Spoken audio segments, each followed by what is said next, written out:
President Uhuru Kenyatta, while seeking the presidency in 2013, took to the podium to lay on the table pledges the Jubilee Party had in store for the Kenyans.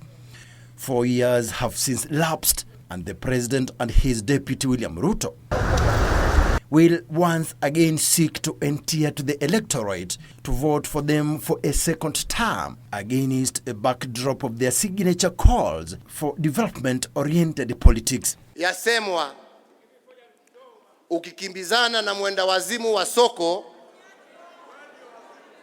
watu hawawezi kutambua nani ni nani. Wacha wenda wazimu watembee, akimbie. This election is going to be about what Kenyans consider as issues that matter to them. But as they make their case before the electorate, the question would be, has the Jubilee government delivered on its pre-election pledges? Admittedly, you can't say that you have achieved everything. I mean, when you go for an exam, the highest score you can get is 100%. If you achieve 60%, it's still a pass. If you achieve 70, it is a B+.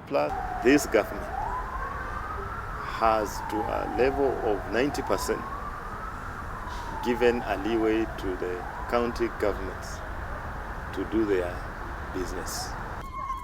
The Jubilee administration, for a start, would ride on the just completed standard gauge railway that resulted in the launch of Madaraka Express train that operates between Nairobi and Mombasa, significantly reducing travel time for both goods and passengers. The things they promised in 2013, a lot of them, they have shown positive results. If you're talking about the SGR, it is there. It was promised in the manifesto. It has been achieved. Besides the railway line, Jubilee would be dangling its list of achievements in the construction and expansion of roads. Jubilee administration has also made strides in electricity connection with its last mile connectivity project. The number of homesteads connected with electricity has increased, not forgetting the street lighting program in urban centers. In the education sector, the government can boast of having restored confidence in the national examinations, which for years has been shrouded by irregularities. It has also begun the pilot program as part of the journey in scrapping 844 in favor of the 26333, whose full rollout is expected to begin in January. When we ensure that every child born in this country who is in primary school goes into high school, that will be transformative. Its major flagship program of provision of laptops for Class 1 pupils has, however, been slow in implementation, and one whose rollout has been low-key. That was one of the most ambitious things in the promise by Jubilee. You have to accept that it's being done in phases. The